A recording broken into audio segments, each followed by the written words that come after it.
Hello, everyone.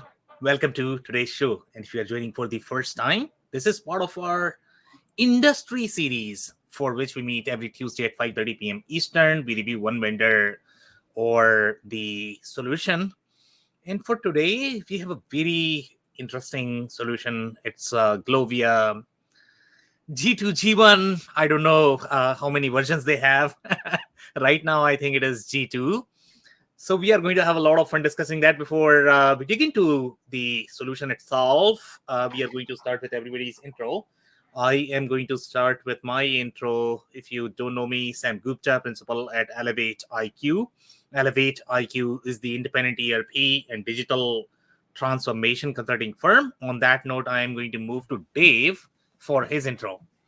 Thanks, Sam. Hey, everybody. My name is Dave Crysler, and I own an operations consulting business working with leaders in manufacturing and distribution and helping them to do process improvement, systemization, come to with more than 20 years of various operational leadership roles, which included several ERP implementations. So excited to be here with you guys today. Okay, amazing. Thank you so much for being here, Dave. Andy, can I ask you to introduce yourself next? I would love to. Sam, thank you very much for inviting me. My name is Andy Pratico. I've been in the ERP business for manufacturers for longer than I want to remember, and I've worked all over North America. I've worked with probably over 1,000 manufacturers in my career. And I also have a published book on it helps companies to uncover the truth about ERP software before they buy. So thank you very much, Sam.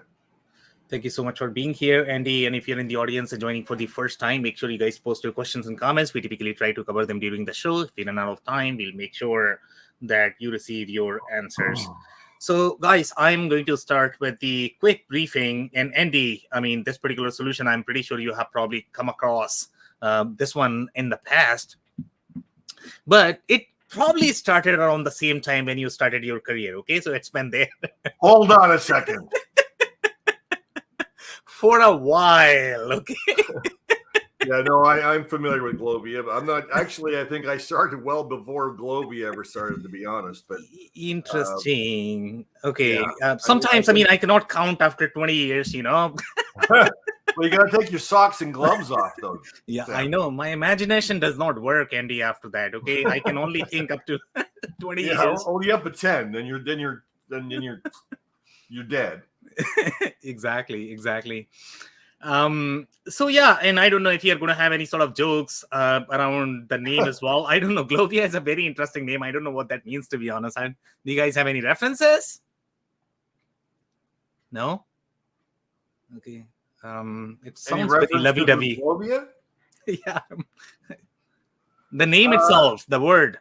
The story. Well, I mean, I know a fellow that used to work with them. I think I'll leave my opinions until we look at some screens and have some debate on that. But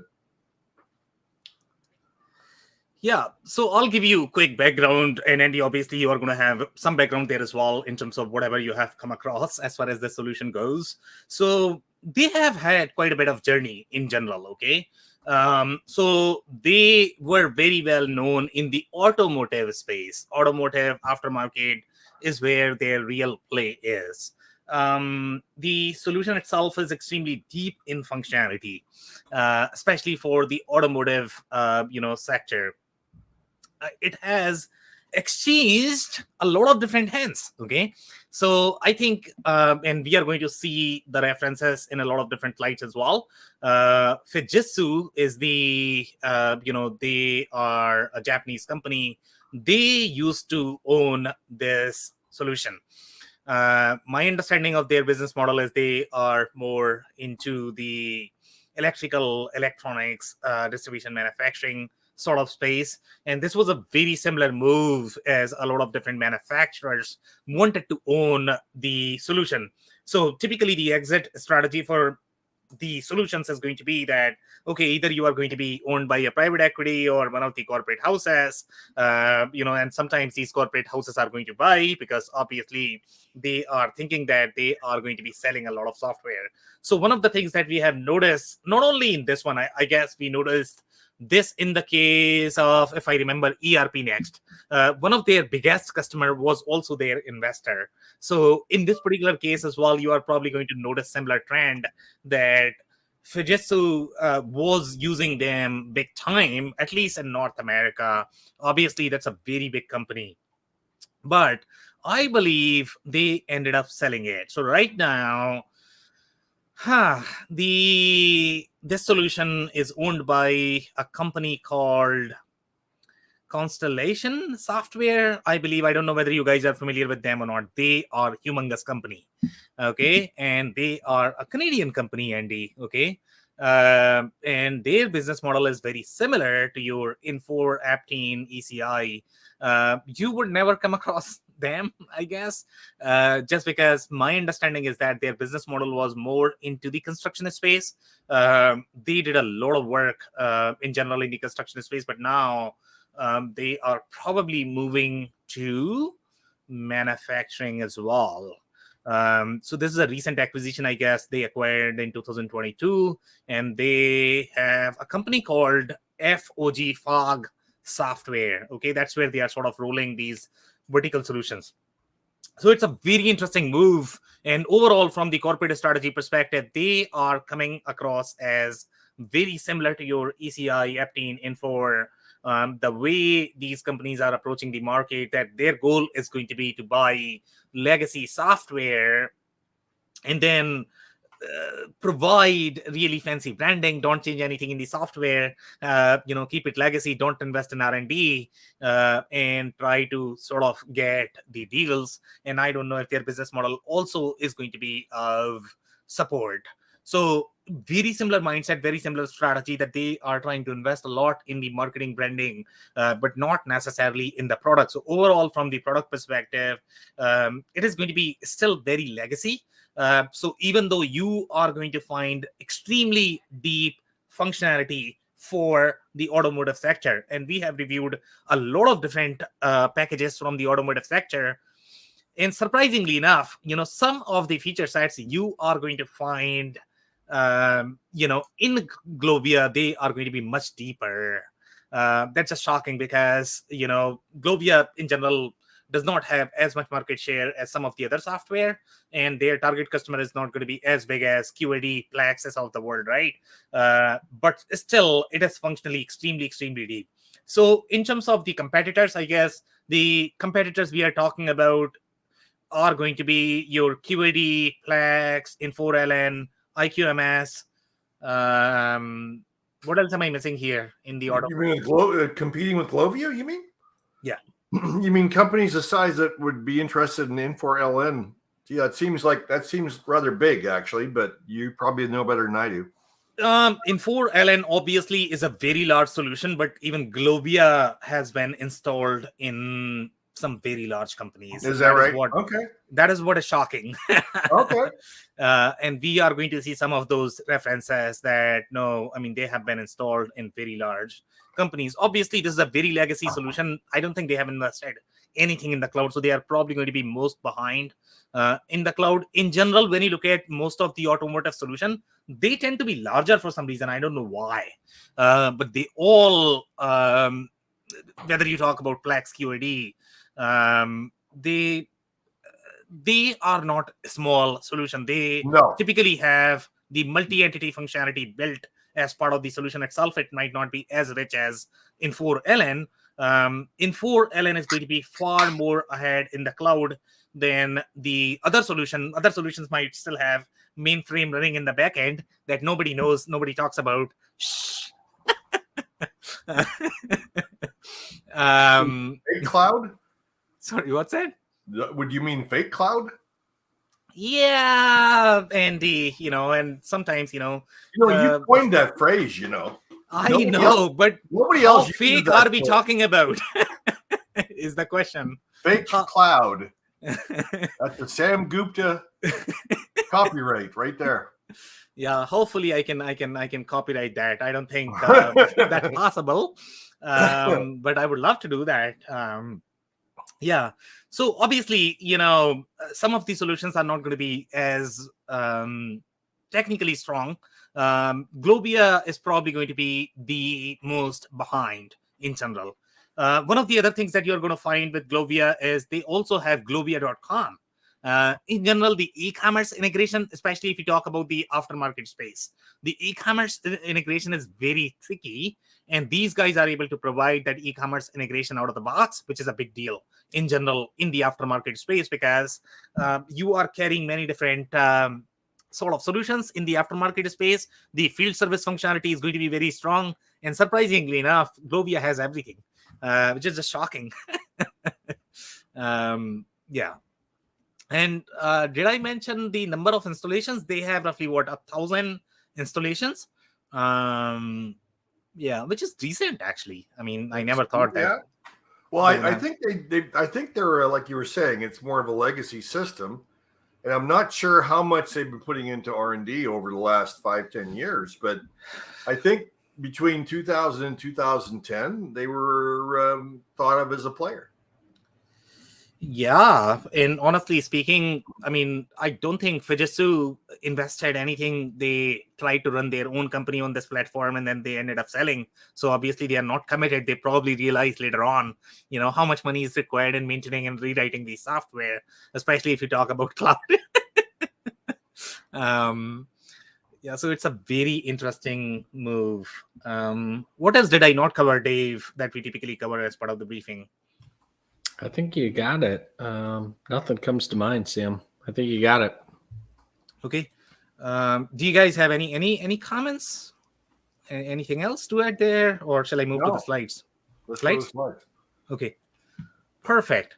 So here, I think one of the things that I did not mention is the Crescent One. Crescent One is the name of the company, which is not as well known as Glovia G2. Which is far more popular. So the name of the solution is Glovia G2. The company name is Crescent One. And even today, Wikipedia still says that they are owned by Fujitsu, and I don't know how true that is, because I think they don't own it anymore. The other thing that I did not mention is Glovia G2.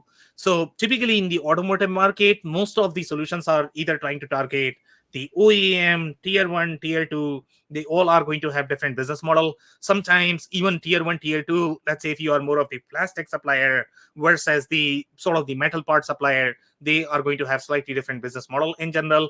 So sometimes some solutions target those plastic-centric manufacturers. Some are going to be targeting the real part manufacturer.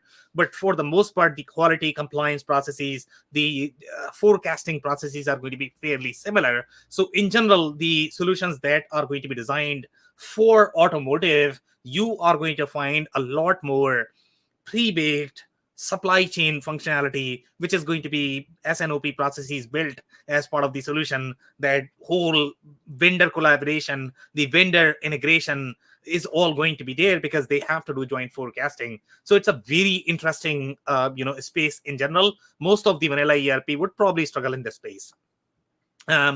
We are going to see some very unique layers of ETO. And Andy, I know we have spoken a lot about engineer to order. Engineer to order could vary a lot as well in different industries. So here they are talking about aerospace, defense, automotive, electronics, capital equipment, make to order, engineer to order, high volume manufacturing. These are very similar industries. If you read the marketing material for Infor, LN, even Epicor, Kinetic, I think they are going to probably claim similar industries. They are definitely going to be QAD is probably slightly different. I don't think they target aerospace defense. And we are going to be touching on layers where they differ. These industries are going to be similar to Plex. Plex likes to target the automotive. They typically don't touch contract manufacturing as much. Sometimes they struggle. They don't have all manufacturing types baked as part of the solution. And I don't know why they are not able to build this, but these guys have a lot of functionality baked as part of the product itself. Here, they started in roughly 1970. Andy, when did you start your career? 1950? 1923. 1923. Okay, that's pretty Yes, close. it was right near the Depression and Yeah. World War One. Yeah, Exactly.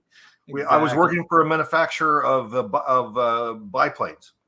Biplanes. Okay. Yeah. And how was it? How was it Crop compared to today's recession and depression, Andy? Was it comparable? No, that was bad. That was bad. That was Okay. a bad one. That was a very bad one. Yeah. Now I at least know how bad looks like. No, I started in 1981. So these guys have been there in the market for a very long time, 1970, and I believe QAD probably around the same time. I guess. I mean, QAD has been in the market. They've been around forever too. Yeah. Yeah. By the way, they used to be called Xerox Computer Services, and I don't know where this Xerox chess. Exactly. So I don't know where these names are coming from, but they could be very confusing. Because obviously Xerox is a very large Maybe they were corporation. just trying to copy somebody. They were trying to copy somebody. That was a pun. Sam. They were trying to copy Andy. Xerox. I got it. I got this Get one. it? That was my joke. That was my humor for the day. Oh my goodness. And by the way, see, they probably copied Fog software as well. I don't know where Fog is coming from. I don't know what that is. Okay, so I guess there is a little confusion there because up top it says Fujitsu, but then here it is saying Fog software in 2021. So there is a little disconnect. Maybe Wikipedia is not really updated.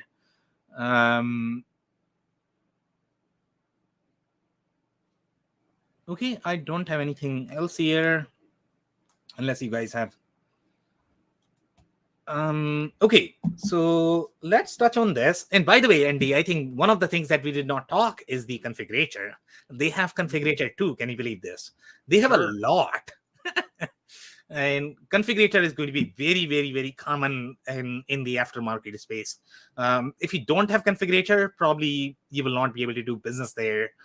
Because when you talk about the pure play aftermarket companies, they are not only carrying the parts for their OEM, they are carrying pretty much for everybody in the market. And if you don't have, even if you talk about internal configurator, and I don't know whether this configurator is going to be internal, external. My assumption is going to be this is probably external because they do have Glovia.com. And by the way, Andy, I'm not sure if you are going to see this as pun, but they did try to acquire a company called Glovia OM or OS, okay? And they were part of Salesforce ecosystem. I don't know whether they Really? Yeah. So, and I don't know if that is what is Glovia.com. There is a possibility. So again, I don't know where you would put the fake category, because when you are going to see the demo, you are probably going to see and if you search on YouTube Glovia, then you are going to see a lot of demo of that product, which is built on top of Salesforce. And my understanding is going to be that's going to be more of the OMS e-commerce platform, and then you have ERP in the background. So I don't know who owns what, but there is a lot of confusion overall with respect to the names of the products. So here, Crescent One Configurator provides 5-star with a web-based product configurator. Obviously, now they are very clear there that it's web-based to quote, sell, and deliver their complex products effectively and in a timely manner. It very carefully does not say that it's designed as a dealer portal, because commonly a web-based configurator obviously needs additional functionality to be an actual dealer portal, but it could be a simple configurator that's web-based that a salesperson could use. In this particular case, I think they are definitely going after a lot of aftermarket companies, and I can almost guarantee this, Andy, that they are positioning it as dealer portal. A dealer portal, okay. Yeah, 100%. Yeah. And I have seen a lot of companies using this. I don't know how much they like it. Typically these companies come to us when they are outgrowing Glovia. They want slightly superior experience. So we have seen Glovia being used, and I don't know, whether they were on G2, G1, whatever. But, we have definitely seen Glovia being used as ERP as well as the configurator e-commerce portal. So they are definitely strong there. By the way, one of the things that I definitely want to highlight is they also used to sit on top of SAP, which could be tricky, and I can almost guarantee that they are going to be For really what purpose? To be a simpler system to use for manufacturers, or? Well, so when you go to these larger companies, Andy, and this is how even Plex started, they were more of the operational system because SAP was harder to use. So they would use this at the subsidiary level. And even today, when you look at those larger logos, I think they are being used at the subsidiary level. They are not going to be running the books of the large OEMs, large automotive manufacturers. It's going to be at the subsidiary level. They might have 4, 5, 6, 7, 8, something like that, depending upon who's driving the deal. They might not like SAP there just because they don't get the operational capabilities that these plans are looking for. And that's how, and again, the Plex has very similar business model. And that's why they had to figure out, okay, how to sit on top of SAP. I don't know if they develop the accounting functionality later on. That could be a case. But for the most part, these guys were really strong in the operational capabilities, not necessarily in the financial capabilities. Well, I guess does this logo Fujitsu imply that they use Glovia? They definitely do, because Really? they used to own it, right? That's what I'm. Oh, okay. They used to own it, so they have to use it. Gotcha. Okay. They don't have a choice. I think that's why they bought it, I guess, because rather than building custom, sometimes these companies feel that, what, I'm going to be using it for myself, and then I'm also going to be selling. And typically when you are large OEM, and Fujitsu obviously is a very large company, and one of the leverage that you have as the OEM is that I can push on all of my suppliers. Yeah. So that's what they were trying to do, but then they figured out that, okay, maybe now I need to create a new business here, which is very, very, very hard to manage, software business. So here they are saying, supplier to the automotive industry in North America. So they are the supplier, one of the world's leading developer and producers of innovative audio, digital, and other electronic products for consumer business and industrial use. So that's why you are seeing a lot of layers of the electronics, and electrical manufacturing in general is very different compared to the other suppliers that you are going to be supplying to automotive. So you have these metal suppliers that are supplying to automotive, you have the plastic supplier, and then you have the electronic supplier, which is a very different manufacturing in general. So here they are saying they had roughly 800 users on this one. So 800 users, some locations in US. Is that 600? 600, yeah, maybe 600. You're right, Andy. Yeah. And then if you look at the solution, they are saying Glovia.com was selected as their single enterprise solution. I think, I think they bought this because of the Glovia.com, because of the commerce experience. And sometimes that's how they can get in. So they are saying that, this was the enterprise solution, but it's not really ERP. It's the commerce part that was their enterprise solution. And maybe they launched commerce only for certain subsidiary where they are going to be selling the parts. So it's not for everything. Yeah. So I think the e-commerce was the play. Now, some more commentary here. This is also coming from another case study that they have on their site. They are talking about seamless integration with the rest of Glovia.com suite. So they are talking about Glovia.com. Again, I don't know where Glovia.com comes from. I don't know if this is the acquisition that they did from the Salesforce ecosystem. That could be the case. And if that is the case, then obviously they are very slick, at least from the Glovia.com perspective, not the ERP. You might never see ERP during the demo. Those darn salespeople. I know, right, Andy? I know. Okay. So here the shopping cart interface supports the entire order entry. So now, Andy, to your question, whether this is going to be dealer portal or not. Sure. So now this is very self-service, they are talking about. And in this case study as well, they actually bought Glovia.com by managing customer order addition and maintenance, as well as simplifying order entry with a searchable product database, so users can find products they need quickly and easily. Yeah. So again, Glovia.com, Glovia.com. So here, this is another case study. Numerous currencies and pricing structure, the security of Glovia.com. Again, Glovia.com. Customer self-service was also an important factor in deciding on the application. Our products and pricing are different in each region. So their Glovia.com functionality is very rich, because then you need the CPQ functionality where each region is going to have different constraints. So the CPQ needs to be very, very, very complicated. So again, these guys also bought because of Glovia.com, not because of ERP. Globally and sometimes by individual customers. So we could not simply have a public website with our pricing. They are talking about security of the site. Great.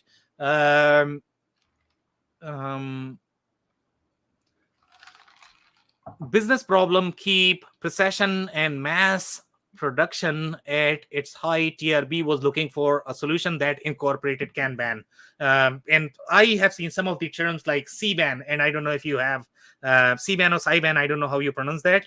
SEIBAN, I guess. And this is the first time I've seen something like that. SIEBAN? No, I've never heard of it. Yeah. So they have coined this term, and I don't know if it is coming from Japan, but they definitely have that. So some very interesting layers there. And maybe it is part of the electronics industry. Who knows? That could be a possibility. Because obviously they are very much into that mass production, space. So here they are talking about seamless integration of the Kanban system in their ERP solution proved to be the deciding factor. So again, they are talking about the seamless integration, and that integration in general is very flaky. Okay. And, if you're going to build that could be very expensive in general, and you need far more expertise to be able to pull it off. It's a very involved integration.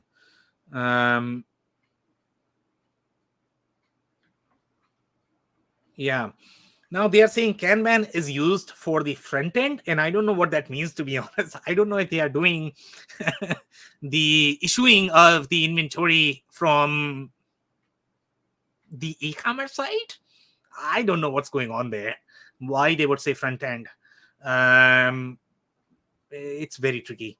But there is a possibility. Unless they're meaning that their definition of Kanban here is something different than what a manufacturer would normally call it. I mean, these are very serious manufacturing shops, so I can almost guarantee that they are probably, but sometimes the architecture could be all over the place, just because they might feel that, what, I don't want my shop floor guys to use the ERP because it could be slightly more complex. So I am going to give them web interface. And maybe they have a little Kanban functionality built as part of their e-commerce site. So that could be the driver. Okay, so this we have seen in 3 cases, at least I know that, 3 companies are going to be Honda certified, and Honda certified matters a lot, because if you are not Honda certified, Honda is probably not going to do business with you. Okay, so if you are a distributor of Honda, you probably need to get the Honda certification, because they need to make sure that you are able to comply with their quality processes. You are going to be part of their vendor ecosystem. So a lot of these things are actually driven by that. Okay, so we have seen in 4LN, they are very deep into, in fact, there is a clear divide in the market. Okay, some solutions are positioned only in Toyota. Some solutions do really well in the Honda ecosystem, just because of the quality forecasting, SNOP processes. They are very different. So this one in 4LN, as well as IQMS, right? IQMS. Those 3 are in the Honda ecosystem. Plex is very well positioned in the Toyota ecosystem, and they develop the quality functionality for Ford as well. QAD is sort of all over the place, I guess. I don't know if they have all, but they are not very expressive in terms of where they are certified.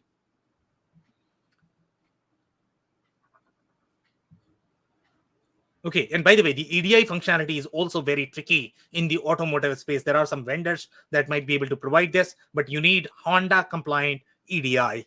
And they have their own sort of standards. So you need to have that as part of your solution. And if you don't have that, then Yeah, Honda does not like that. I mean, see, they are only going to work with suppliers that can integrate with their EDI. So yeah, the market is very close, tight knit, and that's why you have so many different solutions there. Okay, so this is some background overall in terms of the implementation. So this is where they are saying roughly 1,000 worldwide. And then we have a little history of the Constellation Software as well. They have 19,000 employees. Can you believe this? So it's a humongous company. Okay, they are Toronto based. It's publicly listed. $4.5 billion in revenue. Can you believe this? So very close to Infor. Yeah. But they are sort of the ERP player, but they are not. They don't. I have not seen them as the mainstream ERP player. I have heard that they have a lot of different construction packages. But this is, you're talking about Crescent One here, right? Not Glovia. No, I was talking about the Constellation Software. Can you see towards the bottom? So we have the Crescent one, and then we have the Constellation Software as well. Towards the right. I bottom, see. Okay. Right. So this is the Constellation Software. This is much bigger. Crescent One is a very small company. Crescent One is the parent company. Okay. I was getting misunderstood there. Okay. Yeah. So this is the parent company for the Glovia. Crescent One got sold to your Fujitsu, and then I think right now it's owned by Constellation Software. Constellation Software has a subsidiary. It's called FOG, and it's actually rolled into that. So as of September 2021, Crescent One is part of FOG and the Constellation family. FOG is an independent operating group of Constellation Software, which is listed on the Toronto Stock Exchange, TSX, CSI, and by the way, they have the term CSI. It's becoming so confusing right now. Yeah.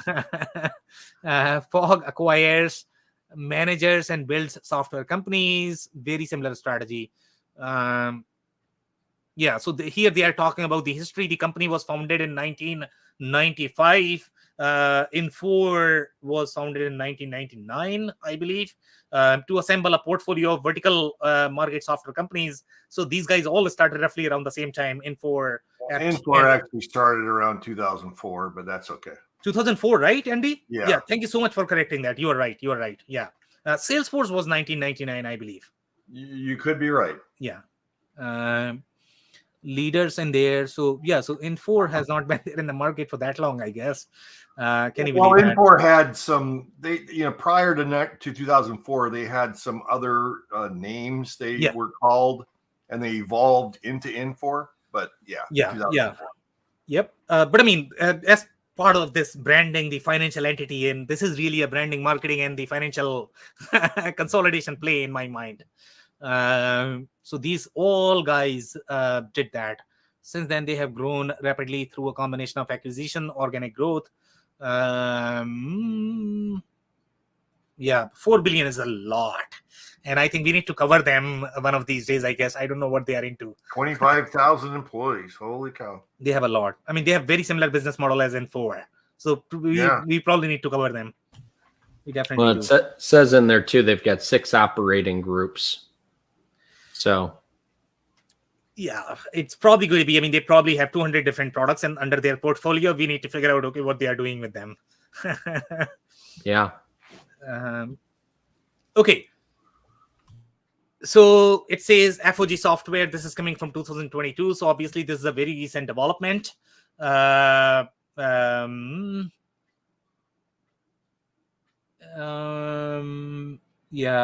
I don't have anything else here. Let's move to the next one. They actually have very similar color as Infor. It's red color. So this is coming from Glovia, right, Andy? Yeah. I'm a little colorblind, so sometimes it catches me off guard. But yeah, you're right. In this case, I mean, this is definitely close, Andy. So here, there is some correlation, and I don't know, whether this is a real correlation or not. But as you can see, Glovia OM, you can see Fujitsu. So maybe they try to acquire these two and try to integrate them together to make it the comprehensive offering. But you can see correlation right here that Fujitsu actually tried to acquire Glovia OM as well. And Glovia OM is that slick Salesforce solution. They are built, they were probably the ISV in the Salesforce ecosystem, and then these guys ended up acquiring them and tried to sort of integrate, merge. So there is some history there. So Fujitsu's, and it very clearly says that these two were owned by Fujitsu as well, right? OM has a heritage of over 50 plus years in the order management space, and OMS is what they are calling. OMS is a category in general. Okay, so OMS typically is going to be in that e-commerce play. The whole idea of that is going to be the providing that omni-channel experience, consolidating many different sort of channels. But that's not really ERP play. So again, I think they try to build that OMS on the Salesforce platform, and they try to integrate these two to provide that comprehensive offering. They are saying Glovia OM was rebuilt from the ground up from on-premise software to the cloud-based enterprise solution on the world's most trusted CRM platform. They mean Salesforce here, obviously. It's built on Salesforce, so obviously this was Salesforce ISV, but maybe Glovia, probably they had the on-premise software, but then they tried to build on top of Salesforce. So that's sort of the correlation there. Yeah. Now this is if you look at the look and feel of how the software is going to appear when you are going to look at the demo, it's going to have very Infor feel. It's going to have very Appian feel, where you are going to have a bunch of apps. They are trying to integrate all of this, towards the left. And this is they probably acquired a document management system as well. So this is a separate app that they try to integrate. Okay, so that's how you are seeing such a fancy UI. When you are going to look at the demo, it's going to be super cool. But this is just all it's got to be, right? But this is a document management system, okay, that you are looking at. They are calling it as FOG SharePoint. I don't know if they have the real SharePoint, or they have a document management system, but they are trying to create similar experience as your Infor app team. That just looks like the standard SharePoint layout there, Sam. I mean, I can't be for sure, but that's my guess. I think you are right. I think that's what they are trying to show, because even the user, even if you look at the option, this is all Microsoft. I mean, if I remember correctly, right? Right? Yeah, I mean, that looks like stock Microsoft functionality right there. Yeah, and I don't know what they did, whether they tried to integrate, but I mean, the only thing which is different here is going to be really your logo. So they probably try to integrate with the Microsoft 365 suite. But they do sell to Acme Manufacturing, which we all know is the company that makes those anvils that drop on Wile E. Coyote's head.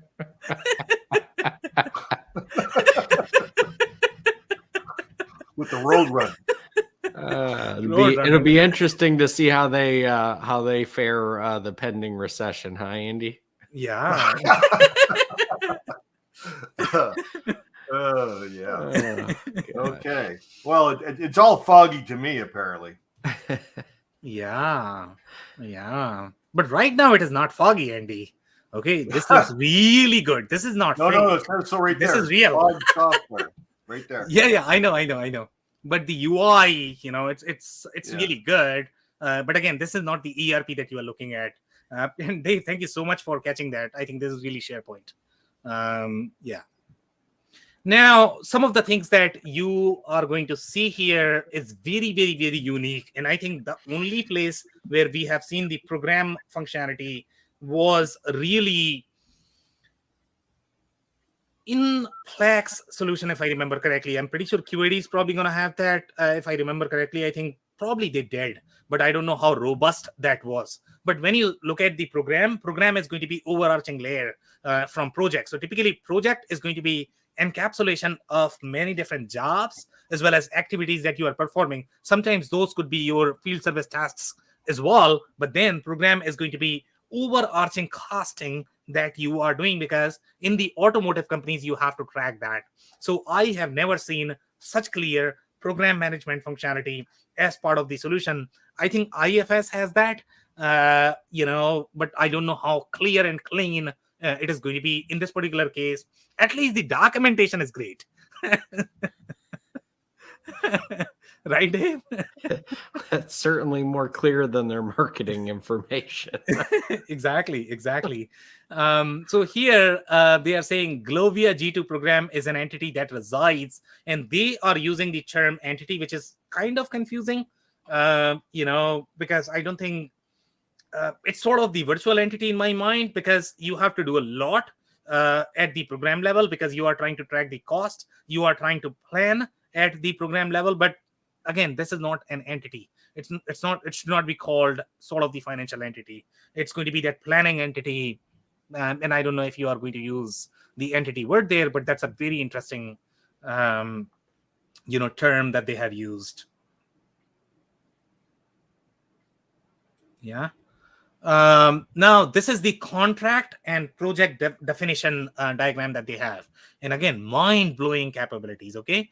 And this is where I have seen a lot of software, some of the mainstream ones, struggling with the contract compliance functionality, because that drives a lot of things overall, okay? And here we are talking about the correlation of your contract to your project. Each project is going to have many different tasks, and sometimes these tasks could be manufacturing jobs. Okay, so each project is going to have a program. A contract could have many different projects, so it's a lot. And in this particular case, the contract, we could have the service, delivery, material, billing, and sales, and all of them could have the cost element. Okay, this is very, very, very, very deep capability. And again, even the automotive solutions might not have this. So I'm kind of impressed overall in terms of the functionality that these guys have, to be honest. Yeah, this chart does imply it's a robust system, that's for sure. Yeah. Okay, so now let's look at some of these screens. So obviously these screens are not going to be as pretty. We all know this. This is obviously outdated UI, but they have a lot of capabilities. So for example, this is the contract management, and I don't think we have sort of reviewed the contract management capabilities in any of the solution, but this does get very deep. When you are going to be looking at this multi-year contract, that drives pretty much everything. That is going to drive the child projects. That is going to have your sort of the change order. It's going to have different payment terms. So it's a very, very, very deep functionality. And you are going to find this in solutions that are really designed for those OEM, and, obviously in for Apicor, they are going to have a lot of this functionality. But the contract itself is a very deep functionality. Sometimes that does drive the ASC 606 compliance. Sometimes the financial folks struggle with that functionality, especially if it is not going to be built for the ASC 606. But in this particular case, again, this is very operationally rich functionality for these contracts. So here, obviously, you're going to have the agreement ID correlation, you have the category, you have the complications of leases, then how whether it is going to be partially built, full build. So there are a lot of different things that are going to be part of this one. By the way, they also have the TMS functionality. So they have the shipping and delivery functionality built as part of the solution as well. Again, mind-blowing piece of functionality. Well, it implies from some of these fields that this system probably can handle rentals. Exactly. As well as repair and maintenance too. It can do a lot. I'm telling you. Yeah. It's shockingly rich. And that's why probably they probably need $1 billion to rewrite this in cloud. Yeah. That I don't know where they are going to find that money. And they have very, very rich planning functionality as well. Some of these things you are probably going to find in SAP. So they have demand pegging, they have order promising. Again, very rich functionality that you are probably only going to find in SAP or SAP-like solutions. The way they have these stages, it's just fascinating. The way they have done. So you have the in allocation, they have the engineering review, then they have date review, planned, inventory released, in-pack issued, manufacturing released, started producing, manufacturing closed, financial close, which is very, very clear. Yeah. Now, some of the Excel-centric capabilities are going to be, again, very similar to your Aptane and Infor, the way their data model is designed, especially the queries, so that you are going to get very similar look and feel, in terms of the capabilities. Okay, so it says that users can tailor a preferred environment for themselves. So does this mean that they can add fields and delete fields and move things around, or does it say that? Yeah, if you look at their customization screen, Andy, that's fairly easy, I would say. It has very SAP-like feeling. But again, this is very on-prem experience. Things are far harder in cloud. That's why you need $1 billion. With a B. Exactly. So this is where the delivery, the TMS functionality is there. Yeah. And again, this is very deep as well. They have the schedule date, they have the delivery quantity. A lot of systems will not have this. Yeah, and they would probably recommend that you probably need to have TMS system to manage this, but these guys have definitely built this as part of the solution itself.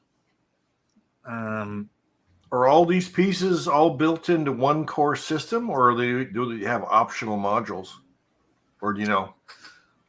From the pricing perspective, I don't know how they like to position, but they definitely seem to be part of the same solution.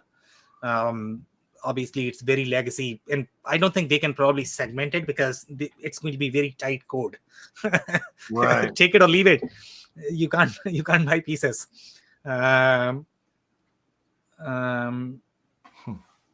Yeah, it's very outdated. I mean, you are probably going to get very IE5 feeling, but overall, from the organization perspective, it's very well organized, at least from the data model perspective, which is what I like. So here we have some reviews. So this is coming good for manufacturing operations. So let's pay attention to the review itself, I guess. So this is coming from the planning manager. This is coming from 2021. And here he is saying dig in required data and navigation is a nightmare, slow processing. I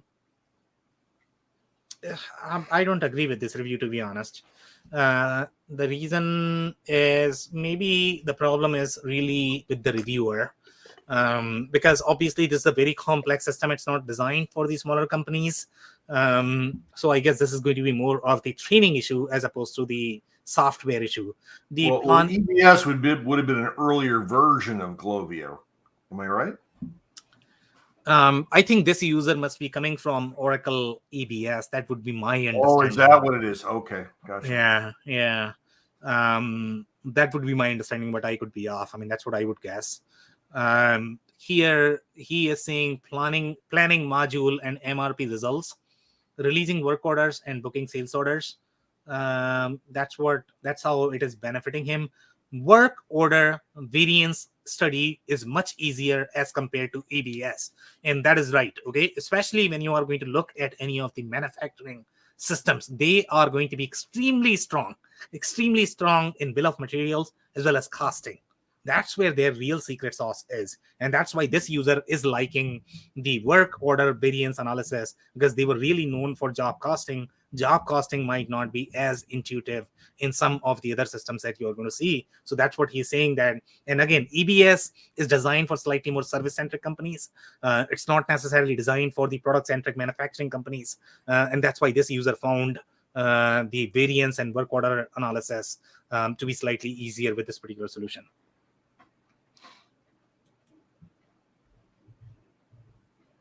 And he's complaining that does not get auto logged off like EBS.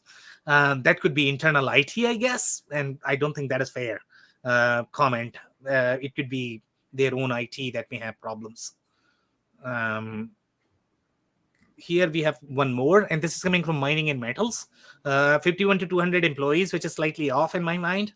So here this review is coming from 4 years ago. And he's saying, as with any of the shelf ERP software, it does include all generic modules a business needs to function. if you make widgets, you could probably get away with using the software as is. We are a job shop that produces custom make to order aluminum products, so we had to customize the software. Whenever there are patches, we need to track what we have done so we can make sure our customizations still work. And I think the reason why this particular user may have struggled, and I know people sort of use these terms vaguely, make to order, make to stock, if you produce widgets, whatever. I don't think these guys are producing widgets. These guys are producing one of the bigger products, but they are probably not going to have as many layers from the variable inventory perspective. For metal segment, when you look at some of even the lighting segments, they are going to have a lot of different attributes that are going to be part of your inventory. You are not going to see those as many in the automotive aftermarket space. So this particular product is designed really for automotive OEMs as well as aftermarket. If you are mining in metal, supplier for automotive, this is probably not the right product for you. And this is where I guess Infor Visual is probably going to be a better fit, if my recollection is right, for this particular customer. So they chose the wrong software, and that's why they struggled with it, and they tried to customize. And Too they are much saying overhead, probably. Yeah. So again, choose the right software for your industry, and in your industry also, you are going to have sorry, and Andy? size. Yeah, exactly. Not just industry, but size as well. Yeah, could not agree more. Okay, do we have more slides? I don't think we do. All right, so we'll open up for commentary. Comments? Well, I was just going to say, it's like every one of these systems that we evaluate every week. Every system has strengths. Every system has limitations. And before you get solidly into bed with one of these, buy one of these things, you really need to talk to companies that are similar to yourself, already doing the functionality, so you can learn from their experience as opposed to just relying on a sales demo, which is just a sales pitch. Yeah, great thoughts. Dave? Yeah, I mean, that same thought was kind of running in my mind, even reading through that last comment. It's obviously hard to tell just based on the last review. It's hard to tell what the situation there was, but to Andy's point, it's exactly what I was thinking. Is I think this, out of many of the solutions we've seen, was a bit of a challenge to follow from kind of the genesis of, it's been around for a long time, but it's changed hands several times. That was confusing to follow. Some of the functionality, was maybe a little bit confusing to follow. So back to Andy's point, if you think that you found a potential solution, the best thing to do is ask for referrals that are real similar to me. In terms of my business, not just any company, ones that are similar to you. Yeah, absolutely. To me as the company. And then, think through with your team internally about some of the core business process use cases that are maybe specific to you, that you can ask very pointed and questions. Must-haves, not so much nice-to-haves, must-haves. Yeah, but to be able to articulate and ask very pointed questions of the functionality, because I think that's where all of the truth comes to the surface. Because again, there are so many solutions out there, and it becomes a challenge to follow along with not just the genesis of it, how it became to be what it is today. And then you throw in, like, again, I know we talk about this, but like that one slide that called out, I think that was one of the most confusing slides we've seen, like out of all of these we've ever done. But it's, it calls out the Fujitsu, Glovia V2, and then it talks about how it's been redeveloped to be live on top of the world's leading CRM platform, and it's gone from on-prem to in cloud. I mean, it's just so confusing. That's the stuff to be mindful of, and not just picking on this solution. It just happens to be front of mind because we just went through this one. You know, So- the reality is that you're right. And we're not picking on this one specifically. This is with every ERP when you're out there investigating systems. Realize that, you know, and when you're speaking to a reference, by the way, here's a trick for you. If that reference says that it is the most amazing system they've ever used in their life and they love it and it walks on water and it's a miracle, they are lying to you. Okay. They're probably being paid to say something nice, because the reality is that every ERP has pros and cons. Yep. You want to uncover what the cons are. Yeah, go ahead, Dave. Sorry, and then Sam, I'll stop talking so you can get your No, comments in. But one thing I wanted to say to that, Andy, beyond, you know, that they potentially could be getting paid, back to something that you say regularly, and I completely agree with, is the fact that you have to ask them the question, what other systems rather have you experienced, to understand, are we comparing this to like a QuickBooks? Yes. Are we comparing this to, you know, something that would be on par? QuickBooks. So beyond the potential of this, you know, reference getting paid to say good things, understand what their other experience with the other types of, you know, platforms have been. So you can really gauge quickly, you know, where that person falls in terms of, you know, subject matter expertise. Absolutely correct. And Anders, I love your emoji. Yeah, amazing comments, guys. So, Dave, I think the only thing I would like to touch, you know, is the confusion overall, you know, for the listeners as well, so that they are not confused. You know, so a couple of things. Obviously, they have changed a lot of different hands, and that could come across as a red flag. I get it. And sometimes when the strategy is not going to be clear, whether you are really selling to an automotive OEM or are you selling to your, you know, electronics OEM, because that would dictate which industries they are going to target, right? So in my mind, this is still a very automotive solution. Okay, their strategy was clear. I think OM is not a problem. OM, the reason why they have developed on top of Salesforce platform is to provide that e-commerce layer, which is not ERP. They have not developed ERP on top of CRM. That's not what they have done. Okay, it's only the e-commerce, the configurator. So I'm pretty sure they are probably utilizing Salesforce CPQ, Right. you know, for that. So that's a completely different component. ERP is still very legacy. Okay. Yeah. So their strategy is they are providing the integrated experience just the way other companies are going to provide. I don't know if that helps a little bit, you know, overall from the confusion perspective. No, I think it does. It just, you know, to your point earlier, when you go through all of the different genesis of, you know, changing hands, and then you're developing, you know, you're developing different solutions, but maybe commingling some of the marketing, and then, you know, I think that's where it ends up becoming. I mean, becomes confusing for me, and if it's confusing for me, it's probably for sure confusing to people that, you know, 100%. don't talk about this on a regular basis. So. Exactly. Again, I get confused pretty easily. So, well, yeah, that's what I said. I'm not that smart, you guys. I told you that before. When it comes to ERP, nobody is smart, I guess. You know, it's very, very, very hard to find these things. I would run out of sticky notes to keep track of it all. So. You guys are so funny. Okay, so we are at 6:30. 1 point. Any final comments, guys? Or that's close? great. Close? Thanks, All right, guys. So that's it for today. If you joined for the first time, this was part of our industry series for which we meet every Tuesday at 5:30 p.m. Eastern. So make sure you guys are going to be here next week. We are going to come back with another solution or the vendor. On that note, thanks everyone for tuning in tonight.